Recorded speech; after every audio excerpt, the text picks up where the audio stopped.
আসসালামু আমি সাজেদা বেগম রাজধানী আইডিয়াল কলেজের অনলাইন ক্লাসে আমার শিক্ষার্থীদেরকে স্বাগতম। আমি আজকে আরেকটি অনলাইন টিউটোরিয়াল নিয়ে তোমাদের সামনে উপস্থিত হয়ে গেলাম। আমি সাজেদা বেগম ফ্রম রাজধানী ideal college, lecturer finance, banking and insurance. আমরা বিগত অনেকগুলো টিউটোরিয়ালে তোমাদের চ্যাপ্টারগুলো নিয়ে বিভিন্ন তৃতীয় সেমিস্টারের অধ্যায়গুলো নিয়ে আলোচনা করেছি। তো সেই সূত্র ধরে আজকে আমি আরেকটি অনলাইন ক্লাসে তোমাদের নতুন একটি চ্যাপ্টার নিয়ে চলে আসলাম। সেই চ্যাপ্টারটি হচ্ছে আমাদের দ্বিতীয় পত্রের, যা হচ্ছে তৃতীয় সেমিস্টারের একটি অধ্যায়। আর এই অধ্যায়টি শেষ করলে আমাদের সম্পূর্ণ তৃতীয় সেমিস্টারের সিলেবাসটা কভার আপ হয়ে যাবে। তো আমরা দেখো, যেমনটি আমরা দেখতে পাচ্ছি বোর্ডে, আমাদের ব্যবসা শিক্ষা শাখার দ্বাদশ শ্রেণী নতুন যারা, তাদের জন্য তৃতীয় সেমিস্টার পরীক্ষার আজকে যে বিষয়টি নিয়ে আলোচনা করছি সেটা হচ্ছে আলোচ্য বিষয় ইলেকট্রনিক ও আধুনিক ব্যাংকিং। এটি দ্বিতীয় পত্রের নবম অধ্যায়। দ্বিতীয় পত্রের নবম অধ্যায়ের একটি টপিকস হচ্ছে ইলেকট্রনিক ও আধুনিক ব্যাংকিং। আজকে যে ইলেকট্রনিক ও আধুনিক ব্যাংকিং, এই ব্যাংকিং এর চ্যাপ্টারটি আমরা বিগত ক্লাসে পড়েছি। ব্যাংক ব্যবস্থার প্রাথমিক ধারণা, ব্যাংক তহবিল, এগুলোতে আমরা পড়েছি যে ব্যাংক সম্পর্কিত কিছু ধারণা আমাদের মোটামুটি ভালোই ধারণা হয়েছে। তো সেই লক্ষ্য রেখে আমরা কিন্তু সেই সংজ্ঞাগুলো কিন্তু এখানেই আমাদের আসবে। তবে এখানে আধুনিক বা ইলেকট্রনিক ব্যাংকিং এর যে ব্যবহার, সুবিধা, এগুলো আমরা জানতে পারবো। তো চলো শুরু করা যাক। বিসমিল্লাহির রহমানির রহিম। প্রথমে আমি ব্যাংকিং এর একটা ধারণা তোমাদের জানা আছে, তারপর আমি বলছি ব্যাংকটা কি। যেমনটি আমরা জানি, ব্যাংক হচ্ছে একটি আর্থিক সেবা দানকারী প্রতিষ্ঠান। ব্যাংক হচ্ছে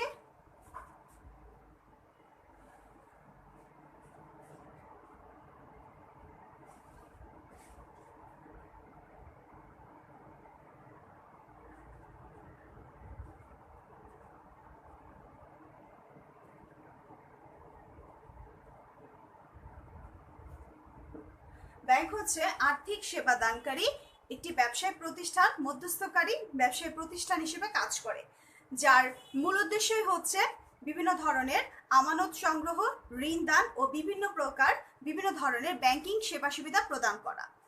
তো সেই সংজ্ঞাটাই কিন্তু ইলেকট্রনিক ব্যাংকিং এর ক্ষেত্রেও প্রযোজ্য। ইলেকট্রনিক ব্যাংকিংটা কি? ইলেকট্রনিক ও আধুনিক ব্যাংকিং, আমরা এই ব্যাংকিং এর সম্পর্কে মোটামুটি সবাই এখন জানি, কারণ আমরা যে লকডাউন পরিস্থিতির মধ্যে বাসায় রয়েছি। তো আমরা এই ব্যাংকিং এর মাধ্যমে কিন্তু ইলেকট্রনিক ব্যাংকিং এর মাধ্যমে আমরা অনলাইনের মাধ্যমে, হোম ব্যাংকিং এর মাধ্যমে এবং আধুনিক প্রযুক্তি ব্যবহারের মাধ্যমে আমরা বিভিন্ন ধরনের ব্যাংকিং এর সুবিধা পেয়ে থাকি। তো এই যে ইলেকট্রনিক ব্যাংকিং, সেটা কিন্তু সংজ্ঞাটা মোটামুটি আমাদের সবারই জানা আছে। তারপর আমরা একটু সংজ্ঞাটা বইয়ের আকারে কিভাবে সংজ্ঞায়িত করা হয়েছে সেই দিকে একটু দেখি। তো ব্যাংক হচ্ছে কি? ব্যাংক হচ্ছে একটি সেবাদানকারী আর্থিক প্রতিষ্ঠান। আর ইলেকট্রনিক ব্যাংকিং হচ্ছে এটি এমন একটি সেবা সুবিধা প্রদানকারী ব্যাংকিং আধুনিক কৌশল বা পদ্ধতি, এমন এক ধরনের ব্যাংকিং সেবা পদ্ধতি যেখানে উন্নত ইলেকট্রনিক প্রযুক্তি ব্যবহার করা হয়।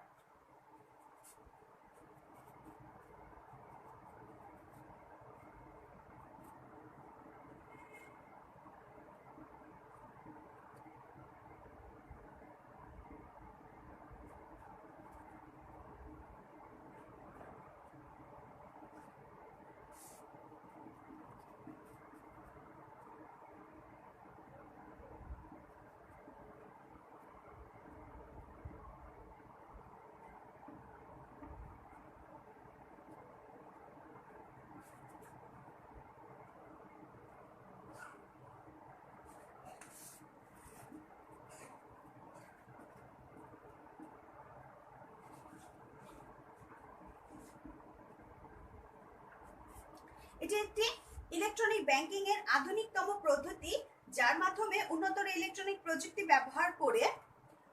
ব্যবহারের মাধ্যমে অতি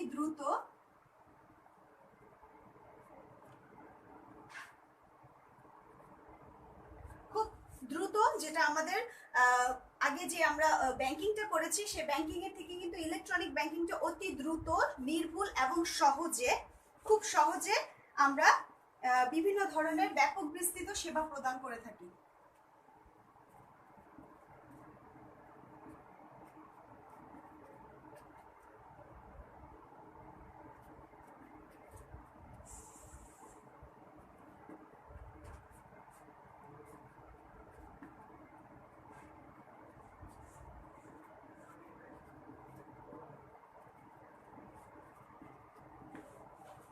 যেমনটি তোমরা দেখতে পাচ্ছ,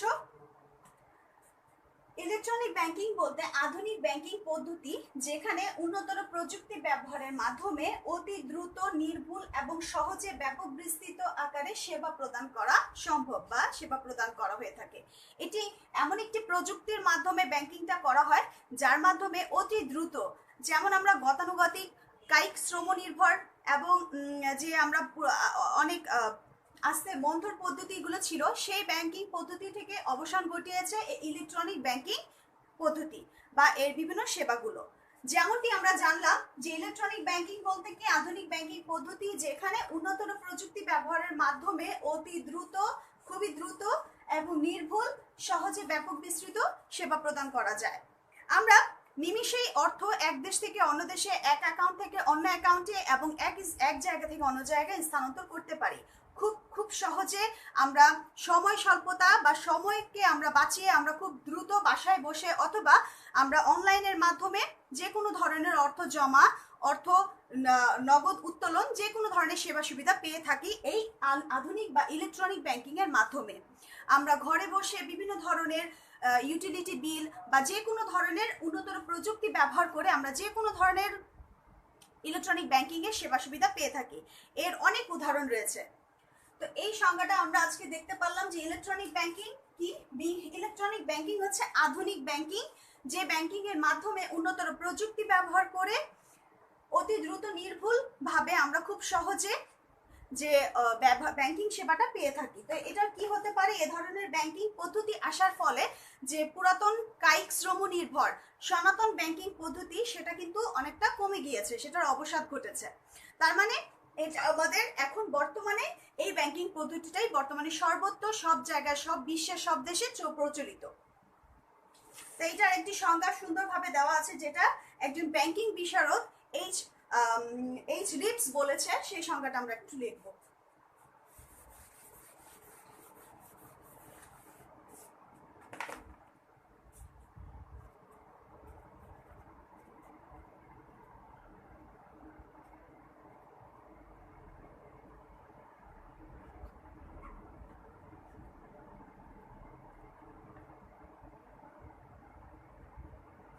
Electronic banking systems. Electronic banking systems are electronic system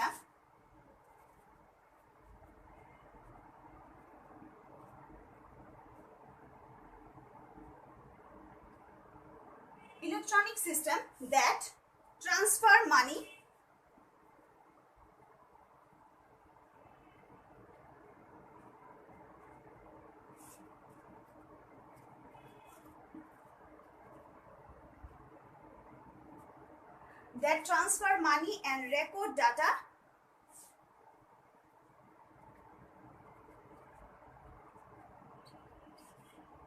relating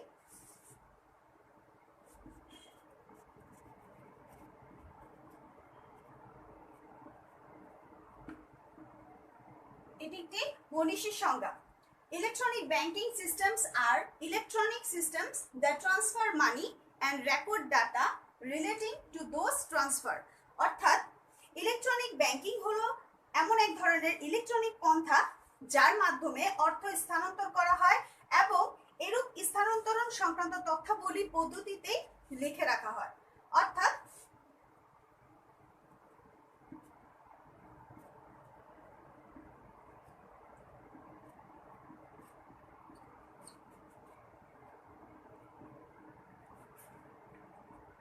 একটা ইলেকট্রনিক ব্যাংকিং পন্থা, ইলেকট্রনিক ব্যাংকিং ব্যবস্থা বা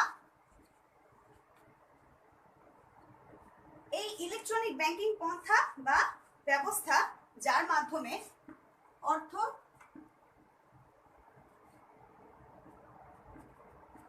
অর্থ স্থানান্তরণ করা যায় এবং এই স্থানান্তরিত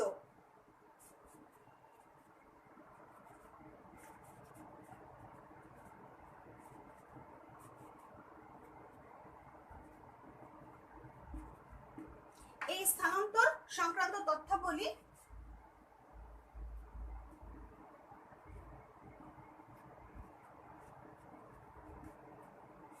এই স্থানান্তর সংক্রান্ত তথ্যাবলী একই পদ্ধতিতে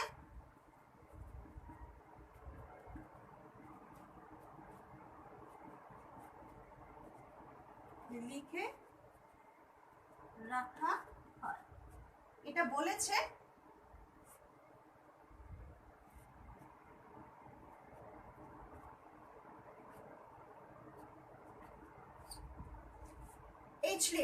এইচলিপস এই সংজ্ঞাটা সংজ্ঞায়িত করেছে ব্যাংকিং বিশারদ। কি?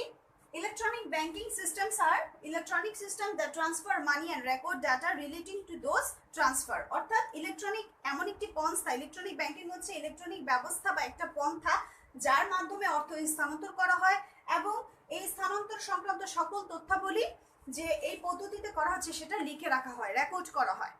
এটি একটি বিশারদ, ব্যাংকিং বিশারদ এইচলিপস বলেছে। এই সংখ্যাটা সুন্দর করে বলে দেওয়া আছে, তারপর আমি লিখে দিলাম। তো এই ইলেকট্রনিক পন্থায় আমরা কিন্তু বিভিন্ন ধরনের যে আর্থিক সেবা সুবিধা সেটার উন্নতর প্রযুক্তি ব্যবহারের মাধ্যমে, ইলেকট্রনিক আধুনিক প্রযুক্তি ব্যবহারের মাধ্যমে আমরা এই আধুনিক সেবাগুলো পেয়ে থাকি। তো আমরা কি ধরনের ইলেকট্রনিক সেবা পেয়ে থাকি তারও কিন্তু সুবিধা রয়েছে, তো সেটাও জানবো। সংজ্ঞাটা একটু দেখো। তার আগে একটি কথা বলে নেই যে এই চ্যাপ্টারটি কিন্তু খুবই ইম্পর্টেন্ট একটি চ্যাপ্টার। আধুনিক ব্যাংকিং এর যে আমরা যে ইলেকট্রনিক আধুনিক ব্যাংকিং সেবা সুবিধা, এটা কিন্তু খুবই মোস্ট ইম্পর্টেন্ট। আমি জানি চ্যাপ্টারটা সম্পর্কে যখন পড়াবো তোমরা চ্যাপ্টারগুলো মনে হবে যে আমরা বাসায় পারি এই জিনিসগুলো, কারণ আমরা যে সুবিধাগুলো পাচ্ছি বা নিচ্ছি সেই সুবিধাগুলো আমরা প্রতিনিয়ত কিন্তু ইউজ টু, এই সুবিধাগুলো আমরা জানি কি কি। যেমন অনেকেই জানো ডেবিট কার্ড কি, ক্রেডিট কার্ড কি, এটিএম বুথটা কি, তো কিছু কিছু জিনিস আমরা মোটামুটি জানি। তো আমরা সেই লক্ষ্যই আজকে আমরা জানবো। তারপরও বিস্তারিত আকারে ইলেকট্রনিক ব্যাংকিং এর কিছু সুবিধা রয়েছে।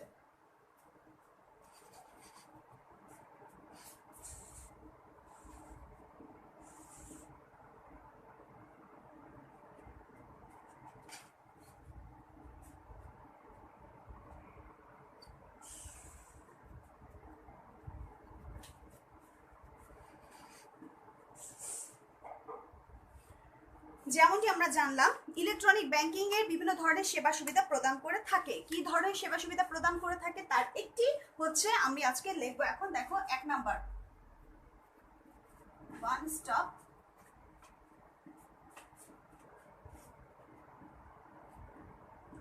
এবং আমি এটা বলতে চাচ্ছি যে এই চ্যাপ্টারটি কিন্তু খুব বড় একটি চ্যাপ্টার না, এই চ্যাপ্টারটা খুবই সহজ একটি চ্যাপ্টার এবং তোমরা যদি বাসায় বসে এটা ভালো করে আয়ত্ত করতে পারো তাহলে এই চ্যাপ্টারটা ইজিলি তোমরা ক্যাপচার করতে পারবে। ওয়ান স্টপ সার্ভিসটা কি এটা একটু সবাই আগে লিখবো সংজ্ঞাটা। এই ওয়ান স্টপ সার্ভিস হচ্ছে, একটু বলি, ওয়ান স্টপ সার্ভিস হচ্ছে একজন ব্যাংক কর্মকর্তার কাছে গিয়ে তার প্রয়োজনীয় গ্রাহক কর্তৃক তার প্রয়োজনীয় সার্ভিস বা সেবা লাভ করাকে বোঝায়। অর্থাৎ যখন একজন ব্যাংক কর্মকর্তা কখন ব্যাংকে যায়, যখন ব্যাংক হিসাব তার কাছে থাকে, ব্যাংক গ্রাহককে, ব্যাংকের যে হিসাব বা সুবিধা গ্রহণকারীকে বলা হয় ব্যাংকের গ্রাহক। তো ব্যাংকের গ্রাহক যখন কোনো ব্যাংক যাবে তখন গিয়ে ব্যাংকের কর্মকর্তার কাছে তার প্রয়োজনীয় যে সেবাগুলো নিবে বা গ্রহণ করবে সেই সংক্রান্ত তথ্যবলীকে বলা হয় ওয়ান স্টপ সার্ভিস। সার্ভিস মানে সেবা। তাহলে সংজ্ঞাটা কি দাঁড়ালো? বলতে একজন ব্যাংক কর্মকর্তার কাছে গিয়ে গ্রাহক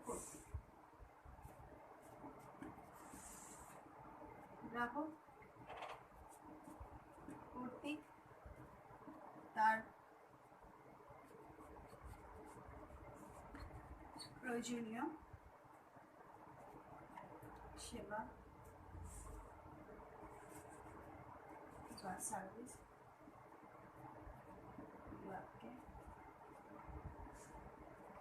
বোঝায়। সংজ্ঞাটা দেখো, ওয়ান স্টপ সার্ভিস মানে হচ্ছে বলতে, ওয়ান স্টপ সার্ভিস বলতে একজন ব্যাংক কর্মকর্তার কাছে গিয়ে গ্রাহক কর্তৃক তার প্রয়োজনীয় সেবা বা সার্ভিস লাভকে বোঝায়। যখন একজন গ্রাহক, ব্যাংকের একজন হিসাবধারী যখন ব্যাংকে যায় সে গ্রাহক হিসেবে যায়, যখন ব্যাংকে গ্রাহক হিসেবে যায় তখন সে ব্যাংক কর্মকর্তার কাছে গিয়ে তার যে সেবাটা লাভ করে বা সেবাটা পেয়ে থাকে। যেমন বিভিন্ন ধরনের ব্যাংকে বিভিন্ন ধরনের চেক এসে থাকে। তো একজন গ্রাহক যখন তার টাকা উত্তোলনের জন্য ব্যাংকে যায় এবং ব্যাংকে গিয়ে যখন কর্মকর্তার কাছে গিয়ে ব্যাংক কর্মকর্তার কাছে তার চেকটা উপস্থাপন করে, তখন ব্যাংক কর্মকর্তা তার চেকটা দেখে, গ্রাহকের চেকটা দেখে এবং সেটা কম্পিউটারের মাধ্যমে, আধুনিক প্রযুক্তির মাধ্যমে সেটা তার স্বাক্ষরটা নমুনা স্বাক্ষরের সাথে মিলিয়ে দেখে যে সেটা সঠিক কিনা, এবং যাবতীয় অন্যান্য জিনিসগুলো মিলিয়ে দেখার পরে তার মনে হলে যে তার অ্যাকাউন্টে পর্যাপ্ত পরিমাণ তার হিসাবে কর্মকর্তার দেখে যে গ্রাহকের হিসাবে পর্যাপ্ত পরিমাণ ব্যালেন্স বা ডেবিট যে রয়েছে কিনা সেটার উপর ভিত্তি করে নগদ অর্থ উত্তোলনের সুযোগ করে দেয়। যে এই ধরনের সার্ভিস লাভটাকেই বলা হয় ওয়ান স্টপ সার্ভিস। এখন প্রশ্ন হচ্ছে, আগের যে আমাদের কায়িক শ্রম নির্ভর বা গতানুগতিক ব্যাংকিং পদ্ধতি ছিল, এই পদ্ধতির কারণে কিন্তু ব্যাংকের প্রথমে যদি কোনো কর্মকর্তার কাছে যদি কোনো গ্রাহক যেত, তাহলে তাকে প্রথমে চেক নিয়ে গেল টাকা উত্তোলনের জন্য তাকে উপস্থাপন করতে হতো। উপস্থাপনিত চেক তার একটি টোকেন ইস্যু করতে হতো। টোকেনের পরে তার লিজিং, তারপর হচ্ছে যাবতীয় অন্যান্য সকল কাজ তাকে দেখতে হতো। সেই ঝামেলাগুলো কিন্তু এখন বর্তমানে অনলাইনে নেই, কারণ কার্ড এখন এরকম একটি ওয়ান স্টপ সার্ভিস এখন এরকম একটি সুবিধা দিচ্ছে যে তার নমুনা স্বাক্ষর কার্ড মিলানো, তারপর কম্পিউটারে গ্রাহকের বিভিন্ন ধরনের আগের দিনগুলোতে অর্থ উত্তোলনের জন্য বিভিন্ন ধরনের সমস্যার সম্মুখীন হতো গ্রাহক, কিন্তু এখন অনলাইনের মাধ্যমে বা ইলেকট্রনিক প্রযুক্তি বা আধুনিক প্রযুক্তি চলে আসার কারণে গ্রাহকের এই সময়টা কিন্তু খুব কমে গিয়েছে। খুব কয়েক মিনিটের মধ্যেই গ্রাহক তার অর্থ উত্তোলন করে ব্যাংক থেকে চলে আসতে পারে। তার মানে ব্যাংকের কর্মকর্তা গ্রাহকের চেকের অর্থের নমুনা স্বাক্ষর কার্ডটা মিলাবে এবং কম্পিউটারের সকল ইনফরমেশন তার দেওয়া থাকে, শুধু সে দেখবে এবং নিমিষেই গ্রাহক তার অর্থ উত্তোলন করে তার সার্ভিসটি নিতে পারে। তাহলে ওয়ান স্টপ সার্ভিস হচ্ছে ইলেকট্রনিক বা আধুনিক ব্যাংকিং এর একটি অভিনব সুবিধা। তাহলে এটা একটা বিষয় আজকে জানলাম। তো এটা একটি সুবিধা ছিল, ইলেকট্রনিক ব্যাংকিং সেবা সুবিধার একটি বিষয় ছিল। তো আরেকটি আছে, সেটা হচ্ছে 2 নাম্বার, স্বয়ংক্রিয়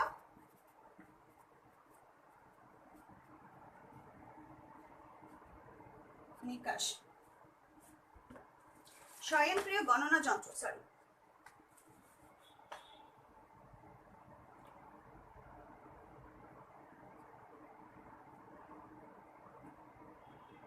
যেটাকে আমরা বলি এটিএম, স্বয়ংক্রিয় গণনা যন্ত্র। এই এটিএমটা কি? স্বয়ংক্রিয় গণনা যন্ত্র এটিএম, এই নামটার সাথে মোটামুটি আমরা সবাই পরিচিত। তারপরে এটা কি? এটা একটি যন্ত্র। এটিএমটা হচ্ছে একটি যন্ত্র যা মনুষ্যবিহীন। তার মানে কি? এটি একটি মনুষ্যবিহীন স্বয়ংক্রিয়ভাবে পরিচালিত, এটি কি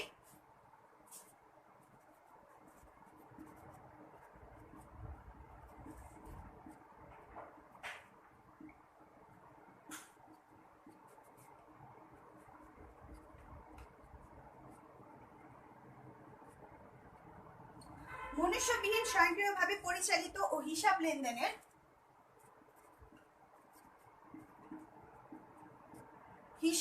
লেনদেনের ব্যবস্থা, সংক্ষেপে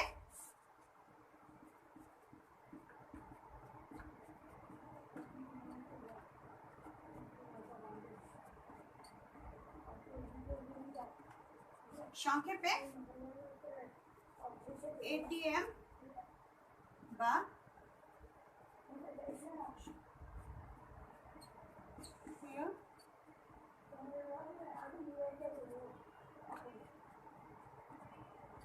যন্ত্র বলে।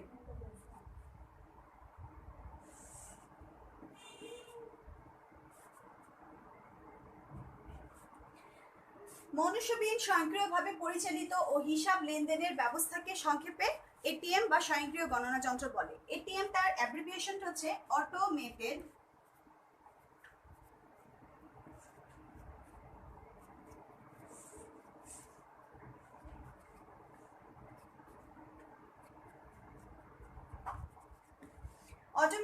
টেলার মেশিন, এটাকে বলা হয় সংক্ষেপে এটিএম। এটা কিন্তু অনেক অ্যাব্রিভিয়েশন আসে এটিএম, আমি কিছু অ্যাব্রিভিয়েশন এই অধ্যায় থেকে দিয়ে দেবো, তারপরে একটু দেখে নাও।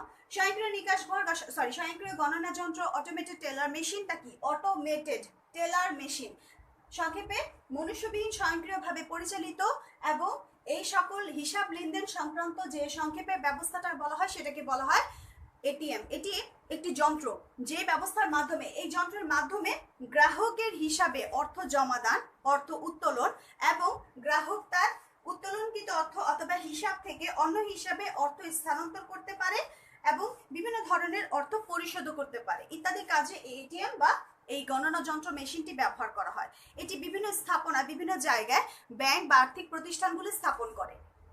বিভিন্ন ধরনের ব্যাংকের এটিএম বুথ বা এটিএম বুথ রয়েছে বিভিন্ন জায়গায়, বা বাংলাদেশের সর্বত্র কিন্তু এখন এই এটিএম বুথ আমরা দেখতে পাই, তাই না? তো বিভিন্ন ব্যাংকের এটিএম বুথগুলো, বিভিন্ন ব্যাংক ও তার আর্থিক প্রতিষ্ঠান দ্বারা এটিএম বুথগুলো পরিচালিত হয়। কিভাবে? এটিএম বুথের মাধ্যমে তার গ্রাহক তার প্রয়োজনীয় অর্থ উত্তোলন, জমাদান এবং অর্থ এক স্থান থেকে অন্য স্থানে স্থানান্তর করতে পারে ইত্যাদি কাজে এই যন্ত্রটি ব্যবহৃত হয়। ব্যাংক এরূপ সুবিধা পেতে, ব্যাংকের কাছ থেকে এই এটিএম সুবিধাটা পেতে হলে গ্রাহককে একটি প্লাস্টিক কার্ড দেওয়া হয়। এই প্লাস্টিক কার্ডটাকে বলা হয় ডেবিট কার্ড বা ক্রেডিট কার্ড। এই কার্ডের মাধ্যমে পার্সোনাল আইডেন্টিফিকেশন মানে পিনের নাম্বারের সাহায্যে গ্রাহক এই কাজটি করতে পারে এটিএম বুথের মাধ্যমে। কি কাজ?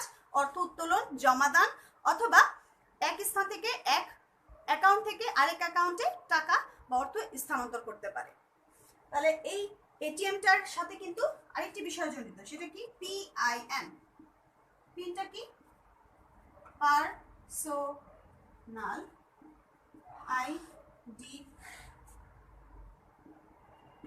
আইডেন্টিফিকেশন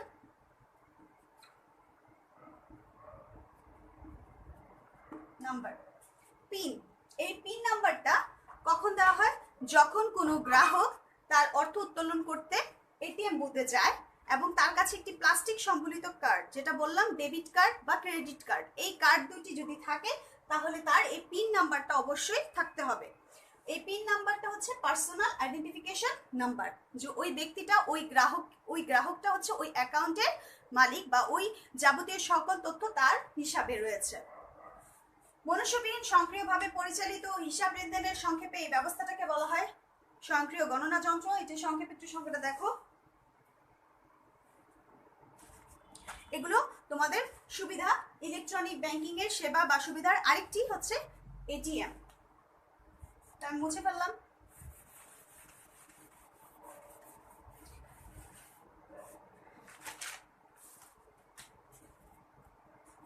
এখন যে বিষয়টি নিয়ে আলোচনা করব সেটা হচ্ছে ক্রেডিট কার্ড।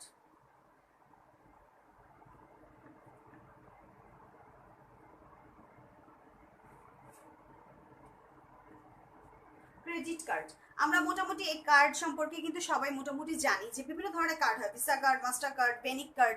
তো এই ক্রেডিট কার্ডটা কি? ক্রেডিট কার্ড হচ্ছে একটি আধুনিক ব্যাংকিং সেবার একটি অভিনব পদ্ধতি বা অতি দ্রুত বা খুবই পরিচিত একটি ব্যবহার বা একটি সুবিধা বা পদ্ধতি বা পন্থা, যার মাধ্যমে গ্রাহক অর্থ উত্তোলন করতে পারে, তার কোনো পণ্য ক্রয় করলে পণ্যের মূল্য পরিশোধ করতে পারে, সে যে কোনো জায়গা থেকে তার অর্থ পরিশোধ করতে পারে। তার কাছে যদি কোনো গ্রাহকের কাছে যদি নগদ অর্থ নাও থাকে, তারপরও সে এটিএম কার্ডের মাধ্যমে বা এই ক্রেডিট কার্ডের মাধ্যমে সে কি করতে পারে? বিভিন্ন ধরনের পণ্যের মূল্য যদি ক্রয় করে থাকে সেটার মূল্য পরিশোধ করতে পারে, অথবা টাকা না থাকলে অর্থ উত্তোলন করতে পারে। এছাড়া অন্যান্য সুবিধা পেয়ে থাকে ক্রেডিট কার্ড। ক্রেডিট কার্ডের সংজ্ঞাটা তাহলে কি? এটি একটি সেবা, এটি আধুনিক পদ্ধতি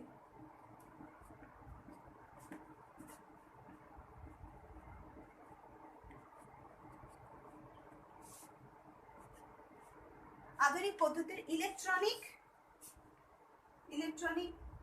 একটি সেবা। এটি আধুনিক ইলেকট্রনিক পদ্ধতির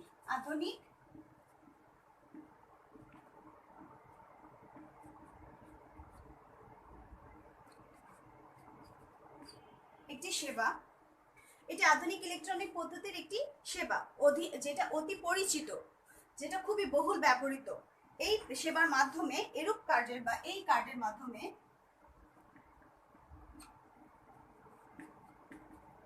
এই কার্ডের একটা বৈশিষ্ট্য রয়েছে।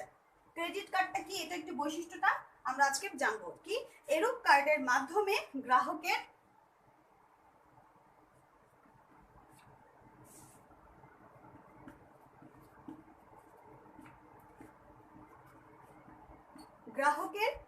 ক্রেডিট বা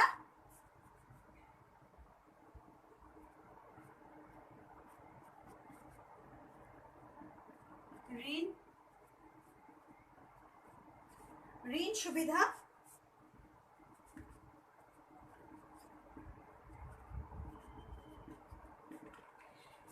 ক্রেডিট কার্ডের মাধ্যমে, এটি একটি আধুনিক ইলেকট্রনিক পদ্ধতি বা সেবা। এই পদ্ধতির মাধ্যমে বা এইরূপ কার্ডের মাধ্যমে গ্রাহক তার ক্রেডিট বা ঋণ সুবিধা পেয়ে থাকে। তার ক্রেডিট কার্ডের মাধ্যমে গ্রাহক তার ঋণ সুবিধা পেয়ে থাকে। মোবাইলের মাধ্যমে কিন্তু, এই ব্যাংকিং এর মাধ্যমে কিন্তু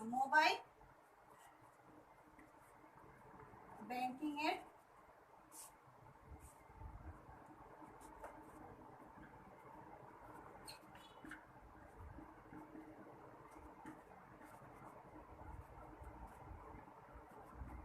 ইপিএস এর মাধ্যমে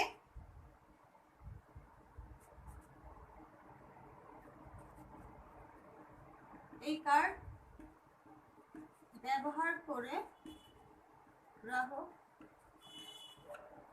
সহজেই অর্থ এক হিসাব থেকে অর্থ স্থানান্তর বা যেটাকে আমরা বলি ফান্ড ট্রান্সফার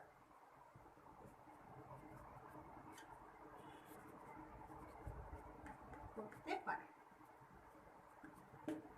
লিখতে গেলে অনেক কিছু লেখা যায়, তারপর আমি তোমাদের এই সংজ্ঞাটার বেসিক যে কথাটা সেটা বলে দিচ্ছি। এটি একটি আধুনিক ইলেকট্রনিক পদ্ধতি। এই কার্ডের মাধ্যমে গ্রাহক ক্রেডিট বা ঋণ সুবিধা পেয়ে থাকে।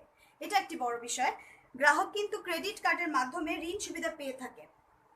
ক্রেডিট কার্ডের মাধ্যমে ধরো একজন গ্রাহকের তার হিসাবে পর্যাপ্ত পরিমাণ টাকা নেই, তার হিসাবে 5 লক্ষ টাকা রয়েছে, ব্যাংক হিসাবে তার 5 লক্ষ টাকা রয়েছে। অবশ্যই কিন্তু ক্রেডিট কার্ড আর ডেবিট কার্ড, আমরা যেমনটি জানি, ব্যাংক হিসাবটা একটু আলোচনা করতে হয়। ব্যাংক হিসাব হয় 3 ধরনের: চলতি, সঞ্চয়ী, স্থায়ী। স্থায়ী হিসাবের ক্ষেত্রে কিন্তু গ্রাহকদেরকে কোনো প্রকার কার্ড ইস্যু করা হয় না, শুধু সঞ্চয় এবং স্থায়ী হিসাবের ক্ষেত্রে। তো সঞ্চয় এবং চলতি হিসাবের ক্ষেত্রে, তো চলতি হিসাবে ধরো একজন গ্রাহকের চলতি হিসাবে 5 লক্ষ টাকা সঞ্চয় আছে। তো 5 লক্ষ টাকা সে 5 লক্ষ টাকা পর্যন্ত সে যে কোনো সময়, সে 5 লক্ষ টাকা তো খরচ করতেই পারবে, 5 লক্ষ টাকা যে কোনো সময় উত্তোলনও করতে পারবে। কিন্তু ব্যাংক সেই গ্রাহককে ক্রেডিট কার্ডের যে গ্রাহক, তাকে একটা সুবিধা দিয়েছে। ব্যাংক তার নির্দিষ্ট করে দিয়েছে যে 5 লক্ষ টাকা থেকেও সে 10 লক্ষ টাকা বা 8 লক্ষ টাকা পর্যন্ত সে একটা ঋণের লিমিট করে দিয়েছে, ক্রেডিট লিমিট দিয়ে দিয়েছে। এই লিমিটের মধ্যে গ্রাহক তার সর্বোচ্চ পরিমাণ টাকা উত্তোলন করতে পারে, যা সে অন্য কোনো প্রতিষ্ঠান বা যে কোনো আর্থিক প্রতিষ্ঠানের কাছ থেকে সে অর্থটা উত্তোলন করতে পারে। এই ক্রেডিট লিমিট বা সর্বোচ্চ অনুমোদিত ডেবিট ব্যালেন্সের গ্রাহক নির্দিষ্ট দোকান বা প্রতিষ্ঠান থেকে যদি কোনো পণ্য ক্রয় করে থাকে তার মূল্য পরিশোধ করতে পারে। কথাটা একটু বুঝায় বলি। আমরা এখানে একটি সৃজনশীল সলভ করেছি, সেই সৃজনশীলটা একটু পরেই সলভ করব। তো আমরা আবার একটু কথাটা বলছি। ক্রেডিট কার্ডটা কি? ক্রেডিট কার্ড হচ্ছে গ্রাহক ঋণ সুবিধা পায়। এই ধরনের কার্ড যারা ব্যবহার করে, যে গ্রাহক এই ধরনের কার্ডগুলো ইস্যু করে, তারা ঋণ সুবিধা পায়। যেমন গ্রাহকের অ্যাকাউন্টে 5 লক্ষ টাকা আছে, সে 5 লক্ষ টাকার থেকেও সে ধরো 8 লক্ষ টাকা ব্যাংক তাকে লিমিট করে দিয়েছে। ক্রেডিট লিমিট তাকে কত দিয়েছে? 8 লক্ষ টাকা ক্রেডিট লিমিট। তার মানে তার ঋণ, সে সর্বোচ্চ 5 লক্ষ টাকার থেকেও সে 3 লক্ষ টাকা অতিরিক্ত ঋণ নিতে পারবে ব্যাংক থেকে, কারণ সে ক্রেডিট কার্ড ইস্যু করেছে। তো এই যে অতিরিক্ত 3 লক্ষ টাকা, এই 3 লক্ষ টাকাই কিন্তু তাকে নির্দিষ্ট করে দিয়েছে ব্যাংক। তো এই লিমিটের মধ্যে সে যত খুশি ততবার সে টাকা উত্তোলনও করতে পারে এবং ওরকম সে কেনাকাটাও করতে পারে। তার মানে ক্রেডিট লিমিট বা সর্বোচ্চ অনুমোদন পর্যন্ত একজন গ্রাহক তার উত্তোলন করার বা ঋণ নেওয়ার সুবিধা রয়েছে ক্রেডিট কার্ডের মাধ্যমে। আচ্ছা, আরেকটা বিষয় দেখছি মোবাইল ব্যাংকিং এর মাধ্যমে, আমরা মোবাইল ব্যাংকিং এর মাধ্যমে কিন্তু ইপিএস ব্যবহার করে, ইলেকট্রনিক পেমেন্ট সিস্টেম, এই ইলেকট্রনিক পেমেন্ট সিস্টেমটা ব্যবহার করে আমরা ক্রেডিট কার্ডের মাধ্যমে টাকা অর্থ স্থানান্তর করতে পারি, এক ফান্ড ট্রান্সফার করতে পারি এক হিসাব থেকে অন্য হিসাবে। তো ক্রেডিট কার্ডটা কি আমরা একটু ভালো করে সংক্ষেপে সংজ্ঞাটা দেখলাম। এখন আমি ডেবিট কার্ডের পরে তোমাদের এই সৃজনশীলটা সলভ করব। ডেবিট কার্ডটা কি দেখো,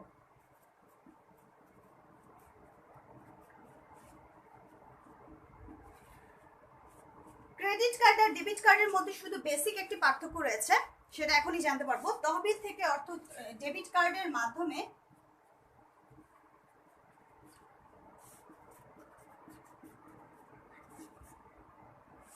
তহবিল থেকে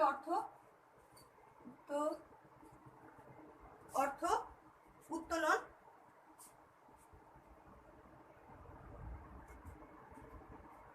ফান্ড ট্রান্সফার ও যাবতীয় সেবা প্রদান করা হয়। তবে এক্ষেত্রে একটু তবে আছে, তবে গ্রাহকের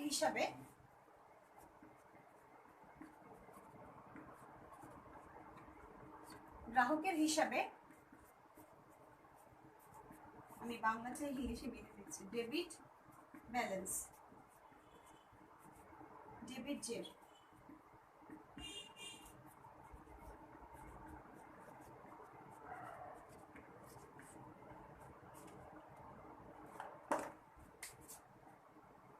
ডেবিট ব্যালেন্স থাকতে হবে।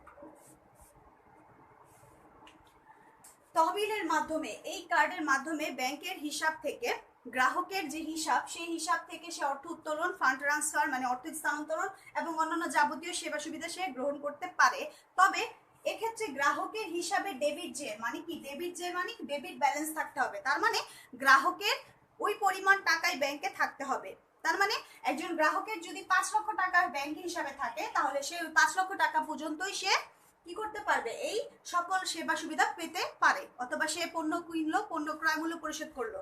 যদি সে একটি গাড়ি কিনে আর গাড়িটার দাম যদি হয় 5.5 লাখ টাকা, 5,50,000 টাকা, তাহলে কিন্তু সে এই অতিরিক্ত 50,000 টাকার সুবিধা ব্যাংক থেকে পাবে না। কেন পাবে না? কারণ এটা ডেবিট কার্ড। ডেবিট কার্ডের উদাহরণটা এটাই যে গ্রাহকের হিসাবে ডেবিট জের যতটুকু পর্যন্ত, মানে যতটুকু পরিমাণ গ্রাহকের হিসাবে টাকা থাকবে, সে ততটুকু পর্যন্তই সে অর্থ উত্তোলন করার সুযোগ সুবিধা পাবে। এর মধ্যে যে কোনো ধরনের সুবিধা সে গ্রহণ করতে পারে। ক্লিয়ার? তো এটা হচ্ছে ডেবিট কার্ড আর ক্রেডিট কার্ডের বেসিক পার্থক্য। ক্রেডিট কার্ডটা কি? ক্রেডিট কার্ড হচ্ছে ঋণ সুবিধা দেয়, আর ডেবিট কার্ড হচ্ছে ঋণ সুবিধা দেয় না। আর অন্যান্য সকল সুবিধা কিন্তু একই। ডেবিট কার্ডও অর্থ স্থানান্তর করা যায়, ক্রেডিট কার্ডও অর্থ স্থানান্তর করা যায়। ডেবিট কার্ডের মাধ্যমেও কিন্তু আমরা বিভিন্ন ধরনের পে বিল করতে পারছি, তো ক্রেডিট কার্ডের মাধ্যমে করতে পারছি। শুধু ডেবিট কার্ডে ঋণ সুবিধা নেই, আর ক্রেডিট কার্ডে ঋণ সুবিধা রয়েছে। তো এই টপিকসটা লাস্ট বুঝিয়ে ডেবিট আর ক্রেডিট কার্ড থেকে আমি একটি সৃজনশীল, তোমরা দেখতে পাচ্ছ বোর্ডে, এই সৃজনশীলটা সলভ করব। চলো, লেখা আছে জিতু ও টিটু ট্রাস্ট ব্যাংকের হিসাব আছে। জিতু ও টিটু দুইজন ব্যক্তি, তাদের দুইজনেরই ট্রাস্ট ব্যাংকে হিসাব আছে। ব্যাংক তাদের একটি করে প্লাস্টিক কার্ড দেয়, তাদের দুইজনকে একটা করে প্লাস্টিক কার্ড দেয়। কি কার্ড দেয়? জিতু ও টিটু বিভিন্ন সময় হাতে নগদ অর্থ না থাকলেও কার্ড দিয়ে কেনাকাটা করতে পারে। সম্প্রতি ঈদের, তারা দুইজনই ঈদের শপিং করতে মার্কেটে যায়। এক পর্যায়ে তাদের কাছে নগদ অর্থের সংকট দেখা দেয়। এক্ষেত্রে জিতু যে ব্যক্তি, জিতুর কার্ড ব্যবহার করে এটিএম বুথ থেকে টাকা উত্তোলন করতে পারলেও টিটু তার কার্ড দিয়ে টাকা উত্তোলন করতে পারেনি। এখন প্রশ্ন হচ্ছে, জিতু ও টিটুর কার্ড দুটি কি, ধরন কি, এবং দুইজনের কার্ডের মধ্যে জিতুর কার্ডে সে টাকা উত্তোলন করতে পারলো কিন্তু টিটু পারলো না, কেন? প্রশ্নটির উত্তর তোমরা এখনই বুঝতে পারলে যে জিতু এবং টিটু দুইজনেরই কিন্তু ব্যাংকের হিসাবে টাকা রয়েছে এবং তাদের দুইজনেরই কিন্তু বিভিন্ন ধরনের কার্ড দিয়েছে, দুটি প্লাস্টিক কার্ড দিয়েছে, সরবরাহ করেছে, যা দিয়ে তারা নগদ অর্থ না থাকলেও তাদের টাকা, কার্ডের সুবিধা কি, টাকা না থাকলেও ব্যাংকের হিসাব থেকে কার্ডের মাধ্যমে, এটিএম বুথের মাধ্যমে আমি যে কোনো সময় টাকা পিন নাম্বার দিয়ে টাকা উত্তোলন করতে পারি। তাহলে জিতুর কিন্তু এক পর্যায়ে জিতু এবং জিতু দুজনেরই কিন্তু টাকা কেনাকাটা করতে গিয়ে দেখলো তাদের টাকা শেষ। এখন জিতুর তার কার্ড ব্যবহার করলো, জিতুর যে কার্ড সেই কার্ডটি সে ব্যবহার করে এটিএম বুথ থেকে সে টাকা উত্তোলন করতে পারলো। তার মানে জিতুর কার্ডটা কি? তার মানে জিতুর ব্যবহৃত কার্ডটি হলো কি? Credit card. জিতুর যে ব্যবহার করা কার্ডটি সেটি হচ্ছে ক্রেডিট কার্ড, কারণ ক্রেডিট কার্ডে জিতু ঋণ সুবিধা পেয়েছে। তার টাকা নেই কিন্তু সে ঋণ নিয়েছে ব্যাংক থেকে, কারণ সে ক্রেডিট কার্ড ব্যবহার করেছে। আমরা যেমনটি জানি ক্রেডিট কার্ডে ঋণ সুবিধা প্রদান করে, ক্রেডিট কার্ডে ঋণ সুবিধা প্রদান করে থাকে, কিন্তু টিটু ব্যবহৃত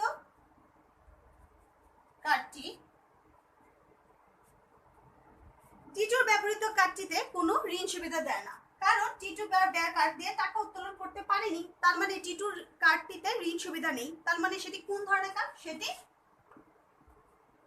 ডেবিট কার্ড। টিটুর ব্যবহৃত কার্ডটি ডেবিট কার্ড, যা ঋণ সুবিধা প্রদান করেনি বা করে না।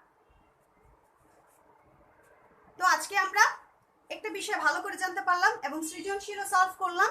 তো এরকম সৃজনশীল যদি পরীক্ষা আসে বা এরকম ধরনের আসলে তোমরা আশা করি পারবে সলভ করতে। তো আমি নেক্সট সুবিধাগুলো আরো আছে, এই সুবিধাগুলো তোমাদের আরো অনেক সুবিধা রয়েছে, যেমন তোমাদের ডেবিট কার্ডের সাথে পাশাপাশি আরো অনেক সুবিধা রয়েছে, যেমন তোমাদের অনলাইন ব্যাংকিংটা কি, পিওএসটা কি, পয়েন্ট অফ সেল সার্ভিসটা কি, তারপর হচ্ছে চেক স্তূপ পরিষ্কারকরণ, এটাও রয়েছে। তো আজকে একটু ছোট্ট করে পিওএসটা পড়াবো। আচ্ছা, এটা তো আজকে ক্লিয়ার হয়ে গেল ডেবিট কার্ড আর ক্রেডিট কার্ডটা কি। ডেবিট কার্ড হচ্ছে ঋণ সুবিধা দেয় না, কিন্তু ক্রেডিট কার্ড কিন্তু ঋণ সুবিধা দেয়। যেমনটি আমরা দেখলাম, দেখো জিতু আর টিটুর মধ্যে কিন্তু দুজনেরই কার্ড দিয়েছে ব্যাংক, সেই কার্ড দুটির মধ্যে পার্থক্য রয়েছে। জিতুর ব্যবহৃত কার্ডটি হলো ক্রেডিট কার্ড, আর ক্রেডিট কার্ডের ক্ষেত্রে সুবিধাটা হচ্ছে সেটা ঋণ সুবিধা দেয়, আর বাকি সবকিছু একই। দুইটাই কিন্তু নগদ অর্থ ছাড়া। যেমন তারা কিন্তু কেনাকাটা করতে গেল, ঈদের শপিং করতে গেছে, কিন্তু তাদের হাতে কিন্তু নগদ অর্থ ছিল না। তার মানে কার্ড নিয়ে গেলেই হলো, কার্ডের মাধ্যমে এটিএম বুথ থেকে তারা টাকা উত্তোলন করতে পারলো। কিন্তু ডেবিট কার্ডের ক্ষেত্রে ক্রেডিট কার্ডের ক্ষেত্রে ঋণ সুবিধা পেয়ে থাকলো, কিন্তু টিটুর ক্ষেত্রে যে ব্যবহৃত কার্ডটি সেটা ছিল কি কার্ড? ডেবিট কার্ড, যা ঋণ সুবিধা দেয় না। তার মানে ক্রেডিট কার্ডের ক্ষেত্রে ঋণ সুবিধা পাওয়া যায়, আর ডেবিট কার্ডের ক্ষেত্রে কোনো প্রকার ঋণ সুবিধা প্রদান করা হয় না। এই বেসিক একটা পার্থক্য রয়েছে শুধু, আর কোনো পার্থক্য নেই ডেবিট আর ক্রেডিট কার্ডে। বাকি কার্ড সব একই। যেমন ক্রেডিট কার্ডকে আমরা বলতে পারি ভিসা কার্ড, মাস্টার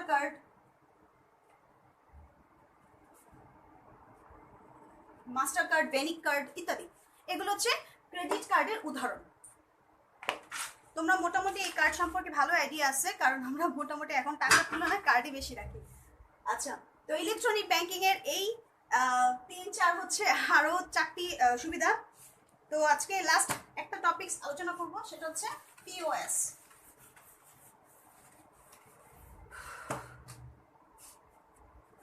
সেটা হচ্ছে পিওএস। এটা হচ্ছে POINT, point of sale service, যেটাকে আমরা বলি বিক্রয় বিন্দু সেবা। এই বিক্রয় বিন্দু সেবাটা কি? গ্রাহকদের নির্দিষ্ট সুবিধাজনক স্থানে পণ্য যে পণ্যগুলো বিক্রি করা হয়, সেই পণ্যগুলো ব্যাংক তার গ্রাহকদেরকে বিভিন্ন ধরনের সেবা সুবিধা প্রদানের লক্ষ্যে প্রদত্ত ইলেকট্রনিক ব্যাংকিং একটি সেবা। এটি একটি পয়েন্ট অফ সেল সার্ভিস, এটি একটা সেবা। কে দেয় সেবাটা? ব্যাংক এবং বিভিন্ন আর্থিক প্রতিষ্ঠান দিয়ে থাকে তাদের গ্রাহকদেরকে। সে বিভিন্ন ধরনের গ্রাহক থাকে যারা ব্যবসায়ী, তাদের মার্চেন্ট বলা হয়। এই মার্চেন্টদেরকে বিভিন্ন ধরনের সেবা সুবিধা প্রদানের লক্ষ্যে এই পয়েন্ট অফ সেল সার্ভিসটা গঠন করা হয়, যা টার্মিনাল দেওয়া হয়। এই টার্মিনালের মাধ্যমে তাৎক্ষণিকভাবে গ্রাহক তার ক্রেতা বিক্রেতার অর্থ পরিশোধ করতে পারে এবং বিভিন্ন ধরনের চেকের অর্থ যথার্থতা সম্পর্কে জানতে পারে। চেক স্তূপ, লাস্টে যে টপিকসটা সেটা হচ্ছে চেক স্তূপ পরিষ্কারকরণ। চেক স্তূপ পরিষ্কারকরণটা সংক্ষেপে বলছি। চেক স্তূপ পরিষ্কারকরণ হচ্ছে যখন ব্যাংকে বিভিন্ন ধরনের হিসাবের মাধ্যমে ব্যাংকে কিন্তু বিভিন্ন প্রকার সাধারণত ব্যাংকের গ্রাহকরা বিভিন্ন ধরনের চেক ব্যাংকে জমা দেয়, তার মানে ব্যাংকে প্রতিনিয়ত হাজার হাজার চেক কিন্তু আসে। তো এই ধরনের চেকগুলো যখন আসে, এই চেকগুলো কিন্তু সব গ্রাহকের চেক থাকে, আর গ্রাহকদের সকল চেক কিন্তু মর্যাদাকৃত হয় না, তার মানে গ্রাহকদের সকল চেক কিন্তু অর্থ গ্রাহকরা নিতে পারে না। তার মানে গ্রাহকরা যে সকল চেক অমর্যাদা হয়, গ্রাহকদের যে সকল চেকের অর্থ অমর্যাদা বা বাতিল হয়ে যায়, সেই সকল চেকগুলোর ফেরত না দিয়ে ব্যাংক তা সংরক্ষণ করে, এবং সেটা সংরক্ষণের একটা সময় আছে। ব্যাংক সাধারণত 90 দিন পর্যন্ত এটা সংরক্ষণ করে, এবং তারপর ব্যাংক গ্রাহকদেরকে তার চেকের টাকা উঠানোর জন্য পরবর্তী পদক্ষেপ নেওয়ার জন্য গ্রাহকদেরকে জানায়, এবং গ্রাহকরা যদি সেটা জানানোর পরেও যদি সেটা না নেয়, তারপর গ্রাহকদের এই চেকটা, বাতিল চেকটা ব্যাংক নষ্ট করে সেটা ফেলে দেয়। আর এই প্রক্রিয়াটাকেই বলা হয় চেক স্তূপ পরিষ্কারকরণ, মানে চেকটাকে নষ্ট করে, বাতিল চেকগুলোকে নষ্ট করে পরিষ্কার করে ফেলা। এটা একটি মাসিক চেক বিবরণীর মাধ্যমে, গ্রাহকদের একটা বার্ষিক যে চেক প্রস্তুত বিবরণী, সেটার মাধ্যমে এই ব্যাংক এই কাজটা করে থাকে। আচ্ছা, এটার বিস্তারিত আলোচনা আমি করব তোমাদেরকে নেক্সট টিউটোরিয়ালে। তারপর আমি আজকে একটু সংক্ষেপে আলোচনা করে গেলাম। তো এই টপিকসগুলো আশা করি বাসায় ভালো করে পড়বে এবং এখান থেকে উপকৃত হবে, এবং সৃজনশীল এই ধরনের আসলে সেটা সলভ করার চেষ্টা করবে। তো আজকে এই পর্যন্তই। বাসায় থাকো, ভালো থাকো, আসসালামু আলাইকুম।